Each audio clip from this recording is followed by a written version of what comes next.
Okay, what are we in for this month? Oh, okay.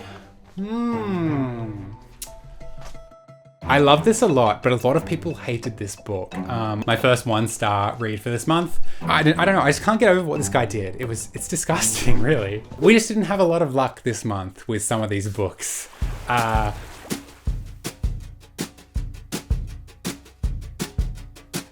Hey guys, my name's Angus. Today, we're gonna be doing a lot of things. We're gonna be going through my reading stats for March, wrapping up everything that I read in March, doing my TBR Reaping for April, and all the other books that I wanna read in April.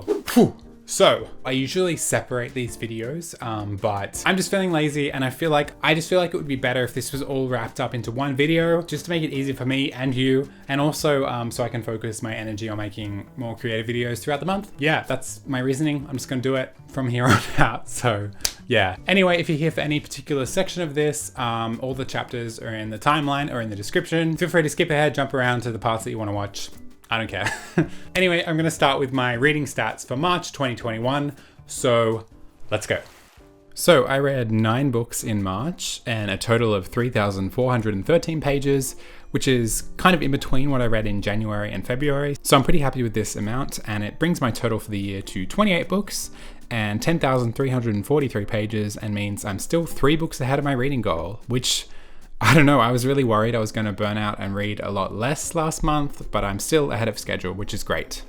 In March, I read 8 fiction books, and once again, only 1 non-fiction book. It's still a goal this year to read more non-fiction, but I don't know, I keep only putting 1 non-fiction book on my TBR and expecting more, so it's definitely something I need to work on. In comparison to last month, it's pretty much the same. I read more books last month, so the ratio is higher, but it's still only 1 non-fiction book each month. My average star rating in March was 3.22, which is a bit less than usual. I didn't read any 4.5 or 5-star books this month, and I had 1 1-star book, so that pulled my average down a bit. Compared to last month, we were down by 0.6 stars, which in the scheme of things is quite a drop for me, actually. I definitely read slightly less enjoyable books this month, and nothing that was outstanding, actually. Nothing past that 4-star rating. And of course, my first 1-star book for this year really put me in a bad mood this month. I was so frustrated with that book, which I'll talk more about in my wrap-up. In terms of genre, my biggest genres this month were thriller and mystery at 31.3%, crime at 12.6%, and then YA, literary fiction, fantasy, and business all at 6.2%.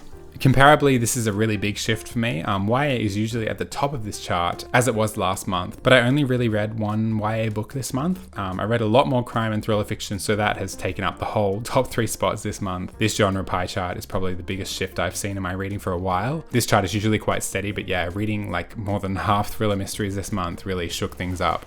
In terms of page count, once again, I didn't read any books over 500 pages. 88.9% of my books were between 300 and 499 pages, and 11.1% were under 300 pages.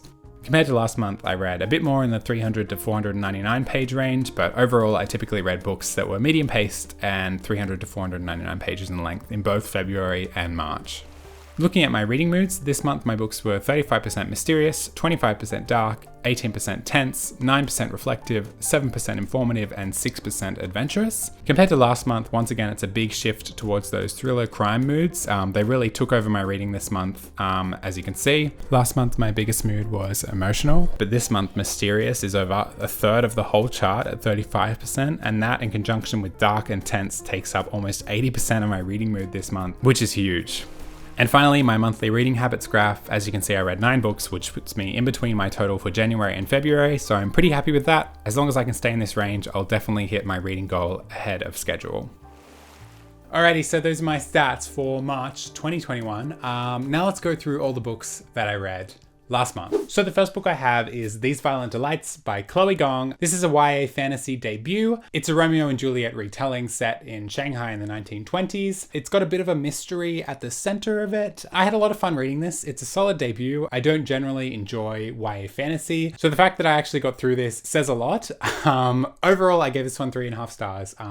It was fun. I just felt like there wasn't anything really special about it, which is fine, just nothing fantastic to me. The next book I read was Finlay Donovan is Killing It by El Cosimano. This is like an over-the-top murder mystery about a struggling author who is like describing her next novel to her agent at lunch and is overheard by this other woman who then tries to hire Finlay to be a hit woman to kill her problematic husband. Through a complicated string of events, Finlay actually accepts this offer and becomes some sort of hybrid author hit woman. It's fantastic. That's all I have to say. Like, I had so much fun reading this. I think the best part about this book is that both the reader and the author understand that this is just a bit of fun. Like, no one's taking this too seriously, and the book doesn't take itself too seriously.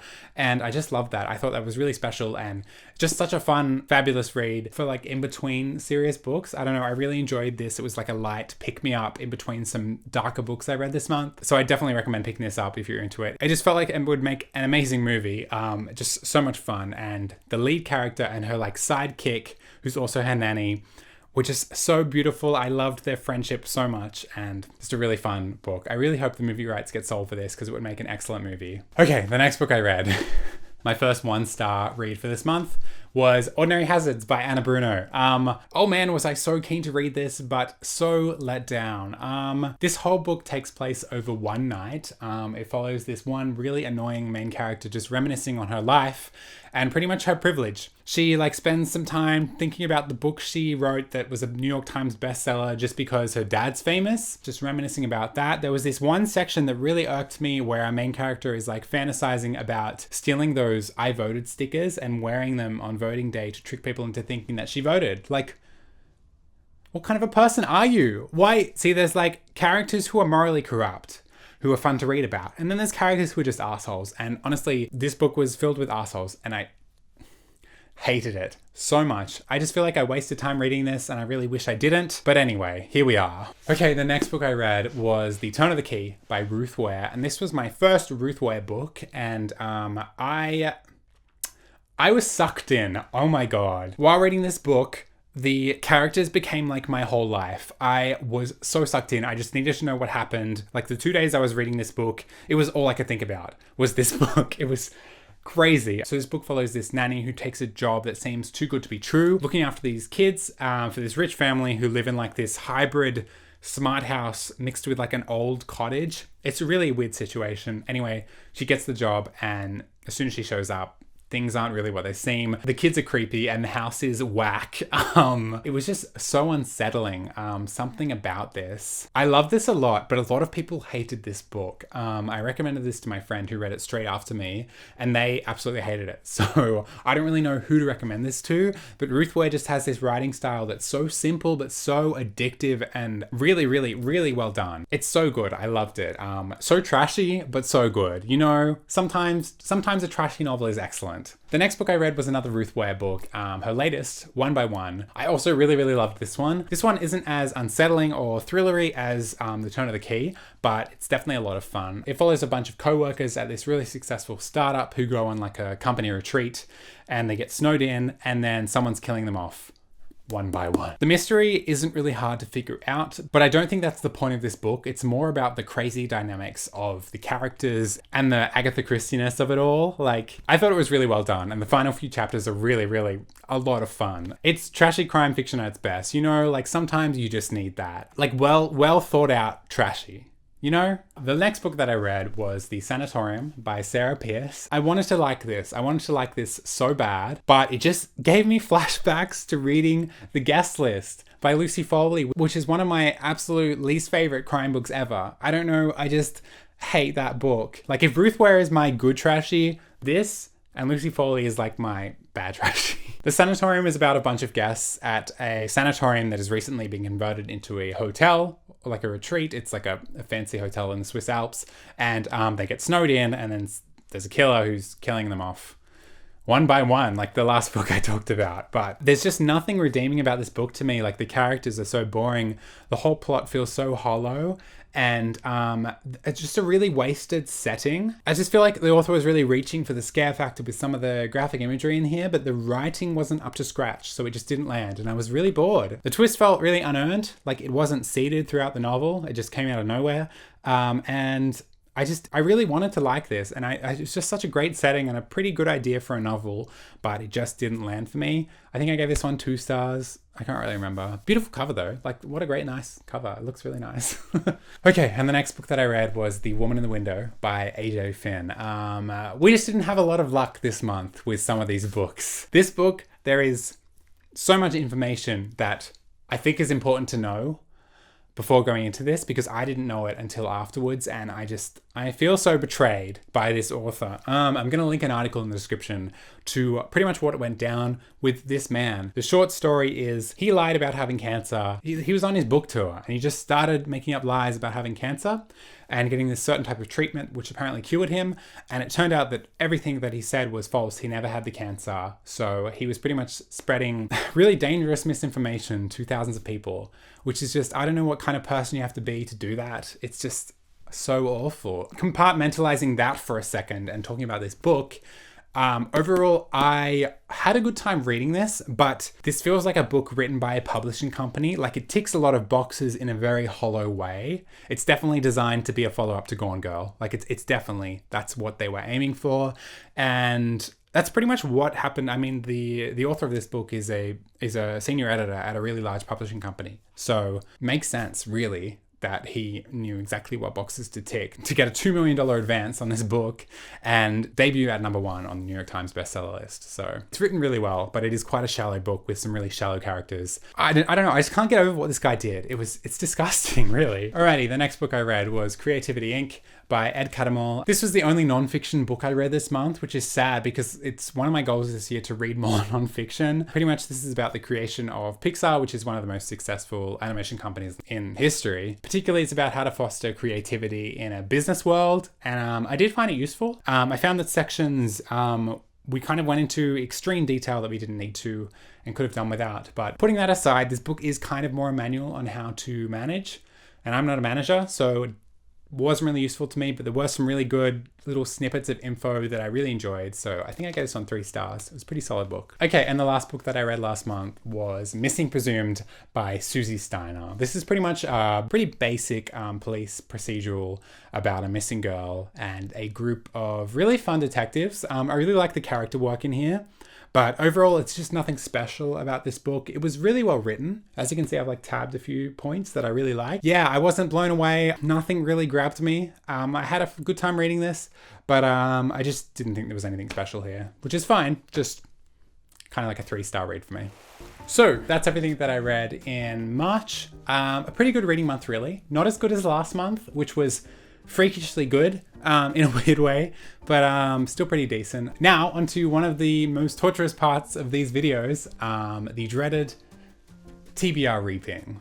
So if you don't know, I've been doing this for about a year now. At the start of each month, I draw out 2 slips from these 2 jars, which pretty much steer my reading for the month. One of the jars has every book I haven't read on my bookshelf in it, so I draw it out and I add it to my TBR. The other one has a reading prompt that I have to fulfill for the month. Yeah, that's pretty much it. It's pretty straightforward, but it can have some really dramatic effects on my reading for the month. Let's just get it over with and start with jar number 1, shall we?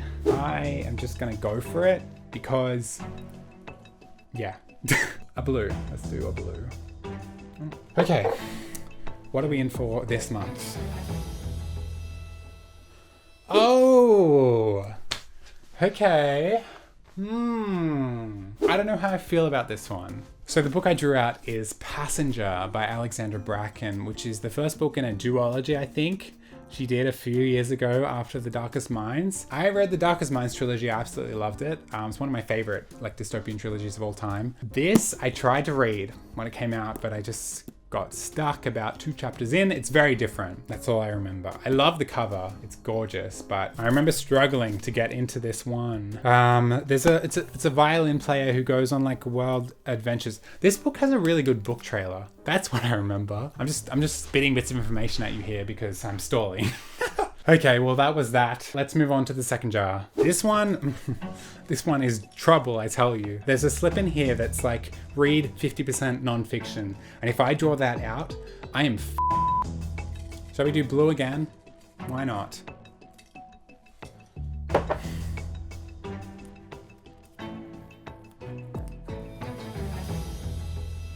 Oh! Whoa, okay. My reading prompt for this month is read a book with a one-word title. Man, that is easy. I mean, I could kill two birds with one stone. I should use this to my advantage and pick something that I want to read but haven't had chance to. One word title, okay.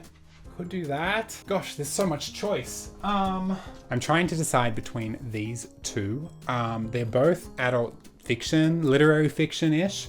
They both came out last year. Rodham by Curtis Sittenfeld is like a reimagining of Hillary Clinton's life if she didn't marry Bill Clinton. It's supposed to be really good. Her books all kind of reimagine people if they took a different path in life, and they're supposed to be a really good, interesting, like deep dive. And I've wanted to read this for a while, but also Hamnet by Maggie O'Farrell has an amazing cover, and I've heard this is such a beautiful book. I believe it's about Shakespeare's daughter who inspired Hamlet or something like that, but I don't know which one. I think I'm gonna go with Rodham just because I think I'm more likely to enjoy this. Yeah, okay, I'm gonna go with this one. Cool.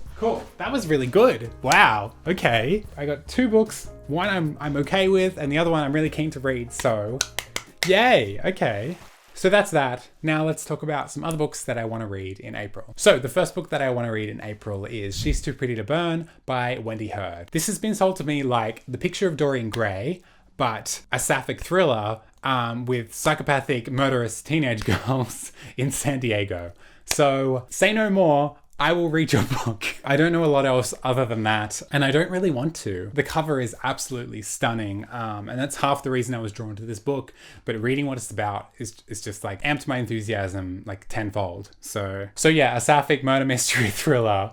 I'm sold. I'm super keen. Completely switching gear now. The next book I want to read is On Earth We're Briefly Gorgeous by Ocean Jung. This is a literary fiction. It came out a few years ago, and ever since it came out, I've been dying to read it, but I've never gotten around to it. I've been recommended by so many people to read this book. This is written as a letter from a Vietnamese immigrant son to his mother who doesn't know how to read. It's supposed to be a beautiful novel that weaves together kind of like this intense love with this feeling of never being heard, because he knows his mother is never going to be able to read the letter. Anyway, I'm finally deciding this month that I need to pick it up, so it's probably going to be one of the first books that I read. Yeah, I love this edition. I wasn't a huge fan of the original cover, but this is really nice. The next book I want to read is The Only Good Indians by Stephen Graham Jones. This is a thriller, like horror novel. It came out last year and it got really rave reviews from a lot of people who I trust. It's about 4 American Indian men who, after a strange event from their childhood involving an elk hunt, are tracked down and haunted by this evil entity hellbent on revenge. This has been on my radar for a while, and it just sounds like a really good read, and apparently it's got a really nice depth to it, which I love in horror.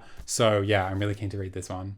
The next book I want to read is The Boy from the Mish by Gary Lonesborough. This is a queer YA debut from an Indigenous Australian author. It's a funny, heartwarming story about a young Indigenous boy coming to terms with his sexual identity. It's a story about love, self-discovery, acceptance, and I've heard some really excellent things about this one. I don't think there are many, if any, queer Indigenous YA books written in Australia. So this is really filling a much needed market here. So I'm really excited that this book has been written and published. I think it's a really important milestone for the Australian publishing industry.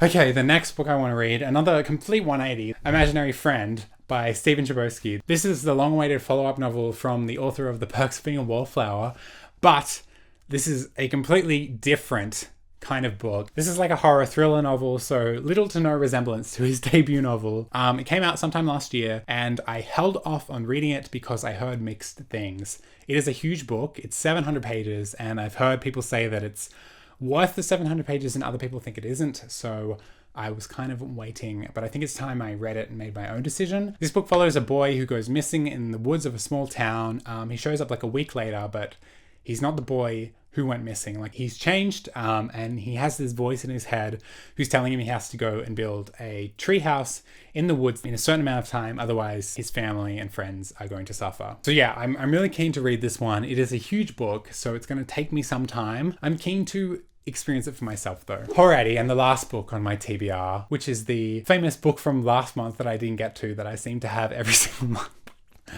Gone Girl. There's always one that I don't get to that I bring back in the next video. I'm not going to blab on about this. I'm sure you have heard mountains about this. You know what it is. You know what it's about. So yeah, I'm gonna try and get to it this month. I want to read it. I loved the film. I absolutely loved it. So I need to read the book. Okay, and those are all the books that I want to read this month. Thank you guys so much for watching. I hope you enjoyed. Let me know what you're reading this month, and if you've read any of these, what you thought. And yeah, I'll see you next time in another video. Bye.